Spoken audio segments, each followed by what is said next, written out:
This program features Kasoundra Kasoundra, artistic genius and handmaiden to artistic genius, illustrator, painter, sorceress, the high priestess of New York's avant-garde.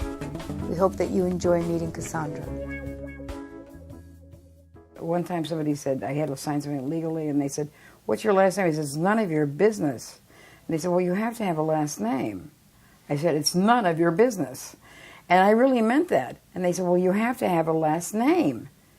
I said, well, I'm a Gemini. In my head, I'm thinking, I'm a Gemini. I'm a Gemini.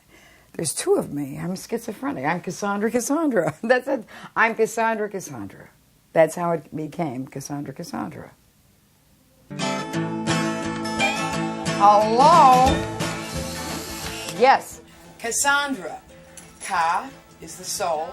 Sound is lots of noise in the middle. And Ra is the sun.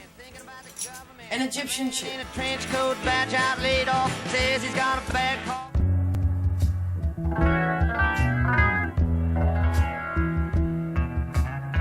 Do you consider yourself as having been part of a scene or a school of art? I could call it the... I got to think about that for a minute.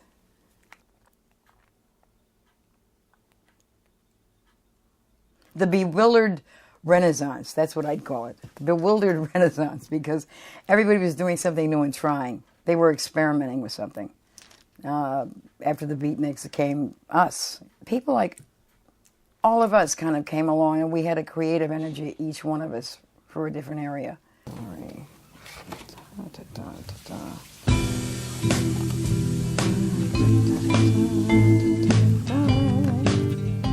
Oh, this one you'd like. This one was done, this is one of my first ones. This is done with pills. I cut tons of pills out and put myself in the middle of a bed.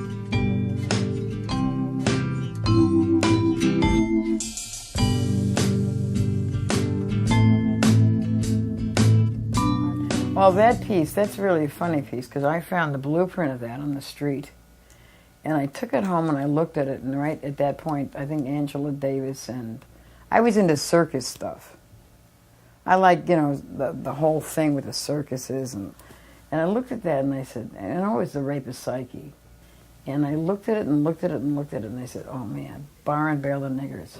And that's what I did. That's what exactly what I put it down. And Angela Davis is in that little tiny, on the far right, you'll see a picture of basically an Egyptian goddess who was probably Nefertiti, and beautiful alabaster with a broken nose. And then you'll see a little tiny, one of those little, like that, a cracker, you know, little animal crackers.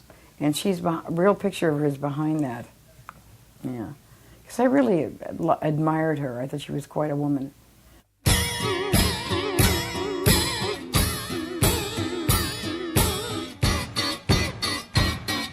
No, it's very difficult to really describe me. Because I'm so off the wall sometimes.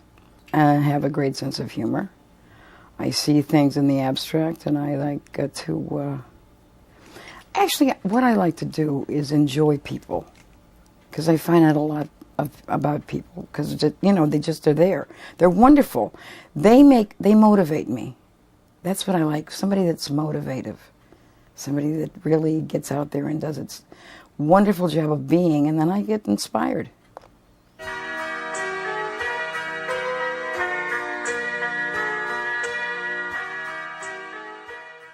I came to New York City, I'm trying to think. I came to New York City from Iowa City, and I came to see Bob Dylan.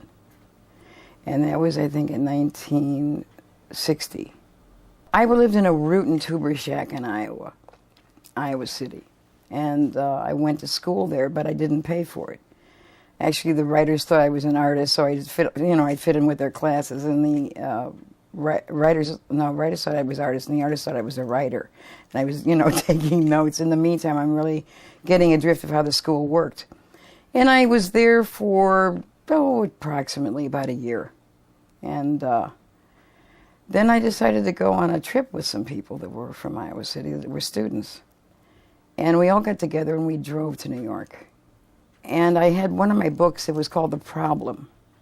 It was a small little book that I had published in Iowa City. It was like a little pamphlet, but it was wonderful. It was about Wilbert, and his only friend was his problem. I'm no more. What did you do when you were interested in somebody? You would try to meet them?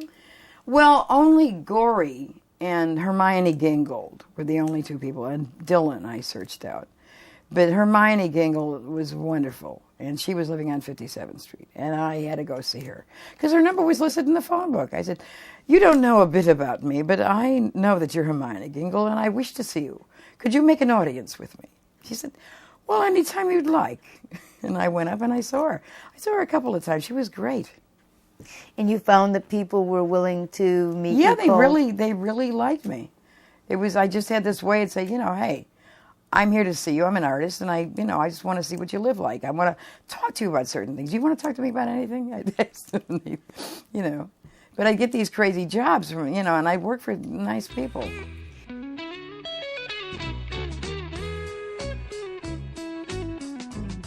All right, you can look at these, and it's the same image. Now you see what you're going to look at.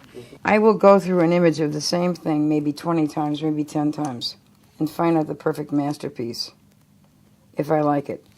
Same image, different. See what I'm doing? Mm-hmm.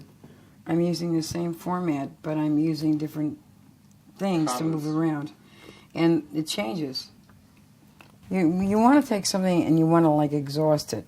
You want to try to find out the point you can't get any further, and the one, if you're looking at maybe 10 or 7 or 6, that one is it. All right, this is the original Harry Smith. This is the one I did. Liked the way the frame worked. I loved the way the attitude was. He did a film with me, and I did a film with him. It's very funny, and it's called Mahagoni. And you're going to laugh because the last scene in this movie is so funny. I'm wearing a red wig, and I'm shoeless. And there's these two little boys, these two blankets that are shiny shoes. And I come running down the street, and I say, "Oh, you want to shine my feet?" And I sit down, and they're looking at me like I'm totally wacky. But it's funny. It's great. If you can go to the archives, the film archives, you'll see it. And I'm smoking away and crocheting. It's bizarre, and Patti Smith's in it, and all these other people. But I'm smoking and crocheting and doing all these weird things. And you'll understand my craziness. I mean, you're dealing with the paranormal here. This is something from beyond space. And I'm not just saying that. I'm a loony. I mean, I love humor. I love to laugh. I love life. The thing is, I don't have enough money to laugh enough. I'm worried about the bills. But that has nothing to do with life. I just, sometimes I'm very sad. I mean, I've hit the gamut. It's like, it depends on the timing.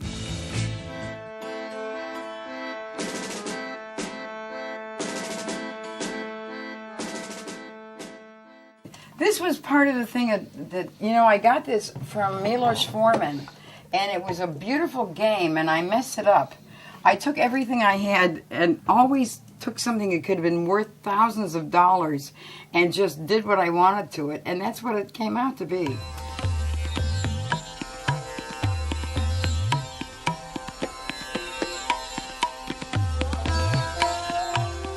This was a collage I did of a person whose head was there, and I just cut it away and put something else into it. So I was taking the Polaroid itself and cutting it up and then adding things to it.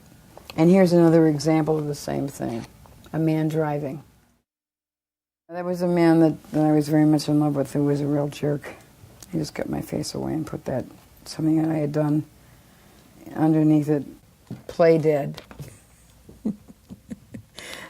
You must think I have a bizarre sense of humor. I'm willing to wreck every piece of paper I get my hands on. And here is the other one.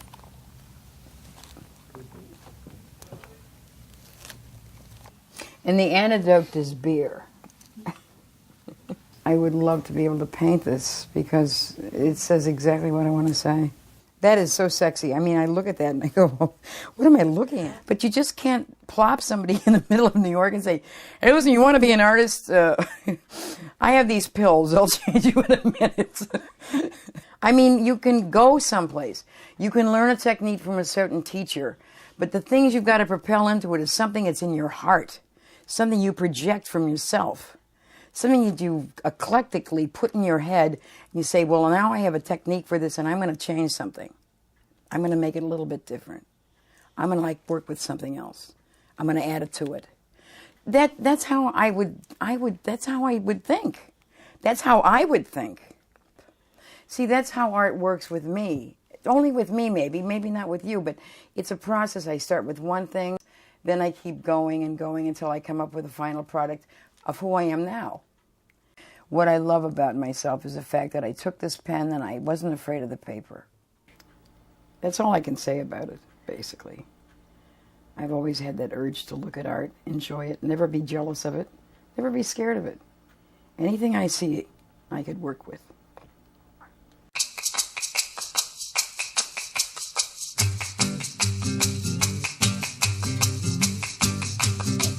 So guys, that's it. Really kind of wrapping it up. What I think about art? I think everybody should do it.